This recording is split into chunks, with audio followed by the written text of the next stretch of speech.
What's going on, guys? It's Carlos. Welcome back to the channel. And boy, do I have some catching up to do with you guys. Let's get into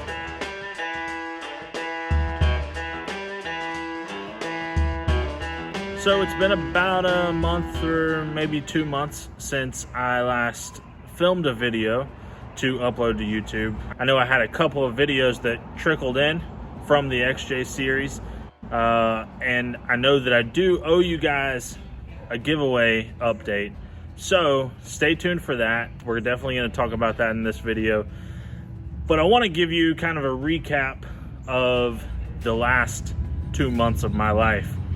I've had a lot that's happened in the last 2 months, and this isn't any particular order, but I'm just going to run down the list and catch you guys up right now. In the last 2 months, I have gotten a new job, started a new company. You'll learn more about that at some point. Gotten into an accident, sold a Jeep. Oh yeah, and gotten married and went on my honeymoon and all of that good stuff. So if it feels like I've been kind of absent here on YouTube, it's because I have. But that changes now.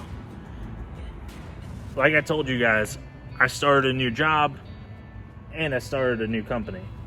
Both of those things really heavily involve video, photography, filming, all of that stuff.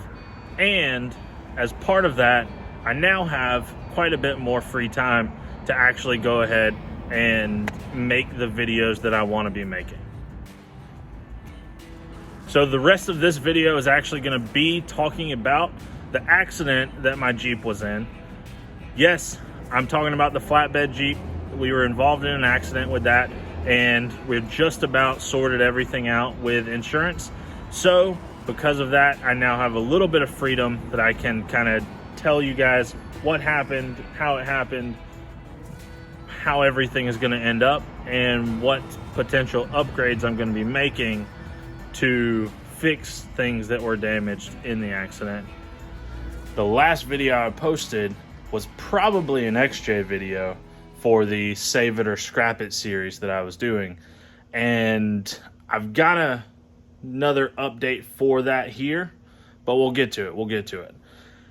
In that last XJ video that I gave you guys, there actually was a giveaway that I talked about. So at the end of this video, we're going to go ahead and talk about how you can enter that giveaway for those LED headlights. Stick with me, watch the whole video. But hey, if you're going to skip to the end and go and do that, it is what it is. If you follow me on Instagram, you know that a couple weeks ago, this Jeep was involved in a car accident. The accident was not my fault. I've actually got some dash cam footage that I'm going to throw in here at some point.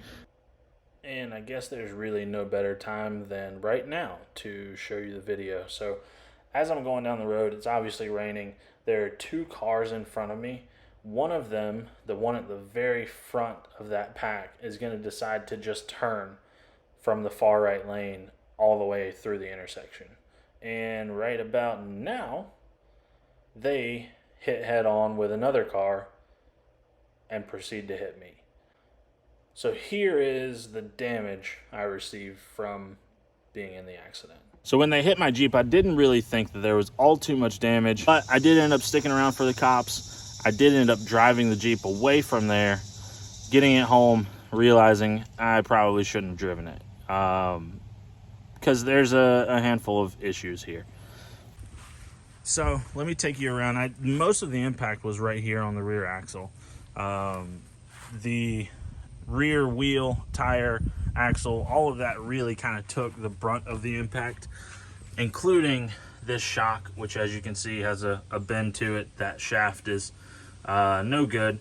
Going to have to just replace that entire shock. The track bar itself is getting replaced as well, as it did definitely take a large impact. Kind of hard to tell if it was bent or not, but I'm just not willing to risk the fact that knowing it did take that kind of impact, that it's okay. We're just going to replace it.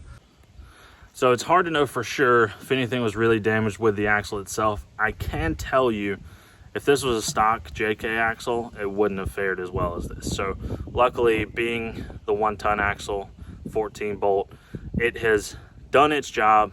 It's kind of held up a little better than a stock axle would have, and it's probably going to end up being good in the long run. One thing I noticed pretty immediately in the front end was that I had a ton of slop in the steering here. And as you can see, this joint, the joint down there, they're all kind of toast. All the grease is busted out of there. And the steering gearbox is leaking pretty good, which to me says that we're going to need a new steering gearbox. Now, I'm not just saying that we're replacing the steering gearbox because of the leak itself, but I did actually take a little bit of a video to show you guys that kind of how jacked up it actually is. All right, quick thing here.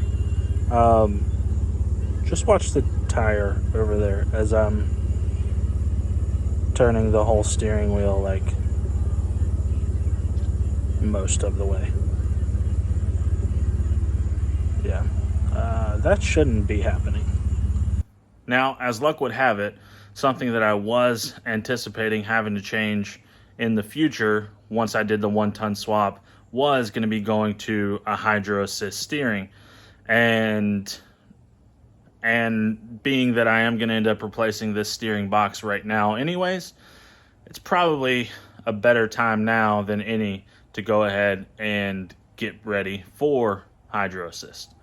So with that said, today's job, what we're going to be doing is putting the front axle up in the air and measuring the steering from side to side to see exactly how much steering I have available. And that is going to be the measurement that I'm going to send off to my guys at Redneck Ram so they can put together a steering kit for me. So the guys at Redneck Ram suggest that you unbolt your steering drag link so that you can go ahead and make sure that that is not causing any binding. The drag link itself should be set up properly so that you have the right amount of steering in either direction. But I'm going to go ahead and just follow their instructions, unbolt it from the knuckle, and then we'll actually measure out how much distance of steering I actually have. So anytime you're messing with the steering itself, it's probably a good idea just to make sure your steering wheel stays centered. And to do that, I just usually will ratchet strap it into place. And then this way I know that it isn't shifting on me, kind of going 180 out or something like that. You wouldn't want it to go, I guess it would need to be 360 out. You definitely don't want that to happen. But in the meantime, this will help keep the steering wheel centered while you are messing with your drag link. Okay, so I've been tearing into the steering for a little while, and this is where we are now. I went ahead and unbolted the drag link. Both of the joints on the drag link are kind of shot, so I'm going to go ahead and order new tie rod ends for that. Again, this is the third set that will be on those in a year, so awesome. Rough stuff, good. When you go to order your Redneck Ram, you're going to have to find out for sure exactly how much travel you have lock to lock. I know for a fact, because I've done this before, that this Fox steering stabilizer is not maxing out in one way or the other. So this is not going to be an issue. I'm just going to leave it bolted up. It'll be perfectly fine. To measure how much travel I have from lock to lock, I'm going to push the tires all the way to the passenger side and make a line with blue painter's tape. And then I'm going to do the opposite, run it all the way to the other side, make another line with blue painter's tape based off of a straight edge that'll be coming from here.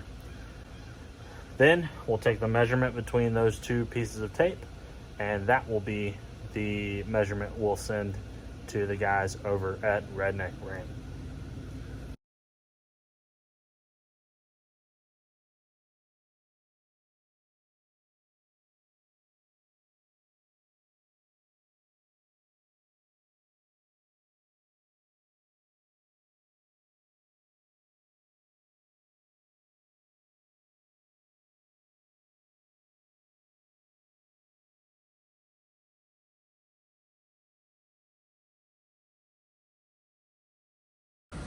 Okay, so what I did is I just ran a straight piece of tape all the way down the exact same spot in both sides. This, in theory, should be dead on center on both, and that should be where I can take my measurement to send to Redneck Ram. I'm just gonna cycle the steering one more time just to double check and make sure that everything is where it's supposed to be, and then we'll measure that.